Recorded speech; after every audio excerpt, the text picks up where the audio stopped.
సరే game changer అనే దాని మీద ప్రేక్షకులకి ఎప్పటి నుంచో ఒక ఆసక్తికర విషయాలు ఉన్నాయి. ఏంటంటే RRR తర్వాత రామ్ చరణ్ నెక్స్ట్ ప్రాజెక్ట్ ఇది.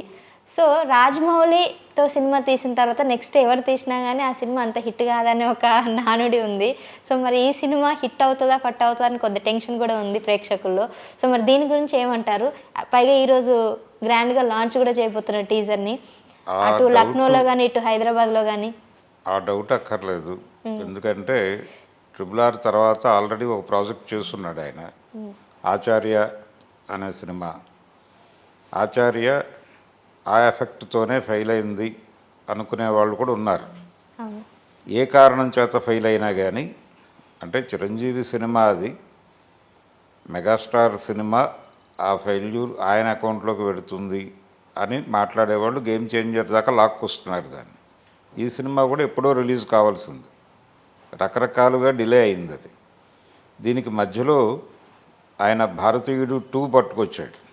అంటే భారతీయుడు 2లో సెట్స్లో జరిగినటువంటి ఒక ఫైర్ యాక్సిడెంట్ వలన సినిమా ఆగి ఇది మొదలుపెట్టాడు. అది క్లియర్ అయిన తర్వాత అది కంప్లీట్ చేయాల్సిన రెస్పాన్సిబిలిటీ ఉంది. ఇది ఆపి అటు వెళ్ళాడు ఆయన, శంకర్ గారు. శంకర్కి గత కొంతకాలంగా విజయం దూరం అయింది. పర్టికులర్గా సుజాత అనేటువంటి ఒక రైటర్ చనిపోయిన దగ్గర నుంచి ఆ కష్టాలు మొదలైనాయి ఆయనకి. అయితే ఆ మాటను ఆయన అంగీకరించడు. ఆయన ఉన్నంతకాలం ఈయన సినిమాల్లో ఒక అద్భుతమైన స్క్రీన్ ప్లే ఉండేది, ఆయన వెళ్ళిపోయిన తర్వాతే ఈ తరహా సినిమాలు తీస్తున్నాడు ఆయన అనేది పబ్లిక్ ఓపెన్గానే మాట్లాడుకుంటున్నటువంటి విషయం. ఫైనల్గా ఇప్పుడు తను తిరిగి ఒక హిట్ కొట్టాలి అనేటువంటి దీంతో ఉన్నాడు. ఆయన కెరియర్కి చాలా అవసరం ఈ సినిమా విజయం. రెండోది, ఇప్పటివరకు తను చేస్తున్నటువంటి జానర్స్ కంటే ఇది డిఫరెంట్ జానర్లో వెళ్తున్నాడు గేమ్ చేంజర్ అనేది. సో ఈ సినిమా సక్సెస్ మీద చాలా హోప్ ఉంది ఆయనకి. రెండోది, ఈ సినిమాకి సంబంధించి రెగ్యులర్ ఫార్మాట్లో కాకుండా ప్రొడ్యూసర్ ఇన్వాల్వ్మెంట్ కూడా ఎక్కువ ఉంది దీనిలో. దిల్ రాజు గారి చొరవ. అంటే దిల్ రాజు గారి బ్యానర్లో కూడా ఒక పెద్ద హిట్ వచ్చి చాలా కాలం అయింది, ఆయనకి అవసరం.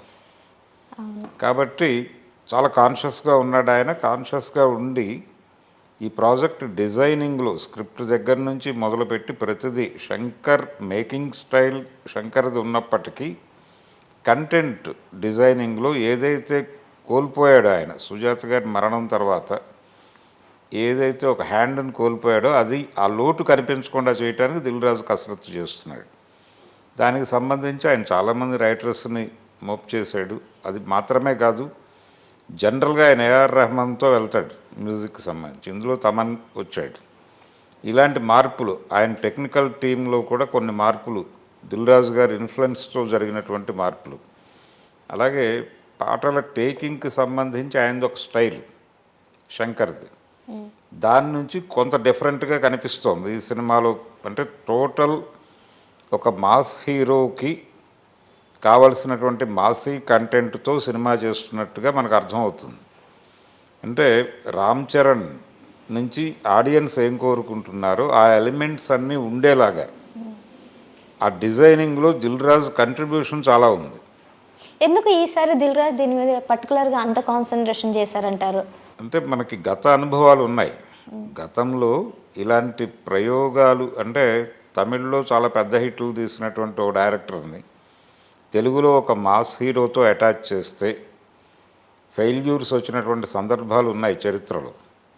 అంటే కృష్ణ గారితో భారతీరాజా కలిసి ఒక సినిమా చేశాడు, జమదగ్ని అని. ప్రజలకు మర్చిపోయి ఉంటారు కూడా. భారతీరాజాకు ఒక ఇమేజ్ ఉంది. ఆయన కృష్ణతోనూ చిరంజీవితోనూ 2 సినిమాలు చేశాడు తెలుగులో. చిరంజీవితో ఆరాధన అనే సినిమా చేశాడు, కృష్ణ గారితో జమదగ్ని సినిమా చేశాడు. రెండూ పెద్దగా ఆడలేదు. అలాగని ఆయన తక్కువ డైరెక్టర్ కాదు, ఆయన చాలా గొప్పవాడు. అలాగే బాలచందర్ గారితో చిరంజీవి చేసినటువంటి రుద్రవీణ సినిమా కూడా వర్కౌట్ అవ్వలేదు. ఇలా ఇతర భాషల్లో, పర్టికులర్గా తమిళ్లో చాలా పెద్ద హిట్స్ ఇచ్చినటువంటి ఒక్క నాగార్జునకే కలిసి వచ్చింది అది. అంటే గీతాంజలి సినిమా ఆయన మణిరత్నంతో చేశాడు, అది పెద్ద హిట్ ఇక్కడ. అది కూడా స్లోగా పికప్ అయింది. మొదట దానికి కూడా జనం లేరు, కానీ నెమ్మదిగా అది మ్యూజిక్ జనంలోకి వెళ్ళింది, సినిమా వెళ్ళింది, పెద్ద హిట్ సినిమాగా నిలబడింది అది. ఇలా ఒక చరిత్ర ఉంది మనకి. అందుకని అంటే వాళ్ళ ధోరణిలో సినిమాలు ఉంటాయి, వాళ్ళ ధోరణికి ఇక్కడ వీళ్ళ ఇమేజ్కి మధ్యలో గ్యాప్ ఉంటుంది. ఆ గ్యాప్ని బ్యాలెన్స్ చేసేటువంటి ఒక హ్యాండ్ ఉండాలి. అందుకని దిల్ రాజు ఎక్కువ ఇన్వాల్వ్ అయ్యాడు. ఇది శంకర్ సినిమా లాగాను ఉండాలి. In the same time Ram Charan అభిమానులు ఏం కోరుకుంటున్నారో అది కూడా ఉండాలి. చిరంజీవి అభిమానులు ఏం కోరుకుంటున్నారో అవి కూడా ఉండాలి సినిమాలు. ఆ ధోరణి ఉండాలి. ఇది ఉండటం కోసం ఆయన ఎక్కువ కష్టపడుతున్నాడు, ఎక్కువ ఇన్వాల్వ్ అవుతున్నాడు. పర్టికులర్గా ప్రతిదీ అంటే మేకింగ్ ఆయన స్టైల్లోనే ఉంటుంది. ఆ మేరకు ఆయనకి అది వదిలేశారు, ఆ లిబర్టీ ఇచ్చారు ఆయనకి. ఇచ్చి ఇది ఉంటే బాగుంటుంది, ఇలా ఉండాలి ఈ హీరోకి అని. అంటే ఈ మధ్య ఒక మ్యూజిక్ డైరెక్టర్ కోటి గారి ఇంటర్వ్యూస్ చూస్తే ఒక దశలో చక్రవర్తి గారు ఎక్కువ మ్యూజిక్ చేసేవాడు అందరికీ. అంటే తెలుగులో కమర్షియల్ సినిమా అంటే చక్రవర్తి గారే మ్యూజిక్ డైరెక్టర్. అవును. ఇంకొక మ్యూజిక్ డైరెక్టర్ని ఊహించేవాళ్ళు కూడా కాదు. రాఘవేంద్రరావు గారు ఆ రోజుల్లో, దాసరి గారు, కోదండరామిరెడ్డి, ఏ డైరెక్టర్ అయినా కానీ పెద్ద హీరో ఉంటే చక్రవర్తి మ్యూజిక్ డైరెక్టర్. ఆ టైంలో ఇళయరాజాని ప్రయోగం చేశారు కెఎస్ రామారావు గారు. ఆ సినిమాలు చక్రవర్తి గారు మ్యూజిక్ చేసిన సినిమాల స్థాయి విజయాలు అందుకోలేదు. అలా అందుకున్న మొదటి సినిమా జగదేక వీరుడు అతిలోక సుందరి. దానికి ముందు కూడా ఆయన మ్యూజిక్ చేశాడు, చిరంజీవి గారికి అభిలాష చేశాడు, ఛాలెంజ్. ఈ సినిమాల్లో మంచి పాటలు ఉంటాయి. కానీ చక్రవర్తి గారు మ్యూజిక్ చేసినటువంటి ఖైదీ సినిమా కావచ్చు, ఇతర సినిమాలు ఆయన మ్యూజిక్ చేసిన అంటే అత్తకు యముడు అమ్మాయికి మొగుడు, దానికి ముందు చేసినటువంటి పసివాడి ప్రాణం, ఇవన్నీ చక్రవర్తి గారు చేసినవి. ఆ సినిమాల స్థాయి విజయాలు కాదు ఇవి. అందుకని తమిళ్ నుంచి వచ్చినటువంటి టెక్నీషియన్స్ వాళ్ళకు ఒక స్పెషల్ ఇది ఉంటుంది. వాళ్ళు వీళ్ళతో మ్యాచ్ చేయటం దగ్గర అంటే వీళ్ళ ఇమేజ్ తెలియకపోవడం చేత ఆ తరహా మ్యూజిక్ ఇచ్చాడు ఆయన అనే అభిప్రాయం ఈ మధ్య కోటి మాట్లాడాడు ఒక చోట. అంటే ఆ టైంలో చక్రవర్తి డిఫరెంట్గా వెళ్ళటానికి, ఇళయరాజా మించిన హిట్స్ ఇవ్వటానికి కారణం తర్వాత ఇళయరాజా నిలబట్టడానికి. దాని మీద మాట్లాడుతూ చిరంజీవి ఇమేజ్కి సంబంధం లేని మ్యూజిక్ ఇచ్చాడు ఆయన అని. అయితే అది ఆడియన్స్కి వెళ్ళిపోయింది. ఆడియన్స్ ఈ రోజుకి అభిలాష పాటలు వింటారు. ఇలా బ్లెండ్ చేయటం అనేది, ఇలా బ్లెండ్ చేయటం దగ్గర ఒక హ్యాండ్ ఉండాలి. అది దిల్ రాజు గారు ఆ రోల్ పోషించాడు. కాన్షియస్గా ఉన్నాడు ఆ సినిమా హిట్ కొట్టాలి అనే ఉద్దేశంతో. అందుకని తెలుగుకి సంబంధించి ఇక్కడ కమర్షియల్ రైటింగ్ చేస్తున్నటువంటి రైటర్స్ని కూడా స్క్రిప్ట్లో ఇన్వాల్వ్ చేసి ఆయనతో కలిసేలాగా వాళ్ళకి ఆయన నుంచి అలాగే వీళ్ళ నుంచి ఆయనకి ఇబ్బంది రాకుండా ఈయన పడుతున్నటువంటి కష్టం చాలా ఉంది ఆ సినిమాకి సంబంధించి. ఈ డిలే అవటము, ఈ ప్రాసెస్సు, ఇదంతా కూడా ఆయనకే పెయిన్, దిల్ రాజుకే. అందుకని దాని మీద చాలా కాన్షియస్గా ఉన్నాడు ఆయన. ఆ ప్రాజెక్టుని తీసుకొచ్చి ఒక పెద్ద హ్యూజ్ హిట్ కొట్టి, రెండోది శంకర్కి సౌత్ ఇండియన్ మార్కెట్ ఉంది, ఇతనికి వరల్డ్ మార్కెట్ ఉంది. RRR సినిమా నుంచి వచ్చింది. జస్ట్ పాన్ ఇండియా సినిమా మాత్రమే కాదు ఇది, ఇది గ్లోబల్ మార్కెట్లో కూడా పంప్ చేయాలనేటువంటి ఒక ఉద్దేశంతో ఉన్నారు వీళ్ళు. అందుకని కొంచెం ఎక్కువ జాగ్రత్తలు తీసుకుంటున్నారు.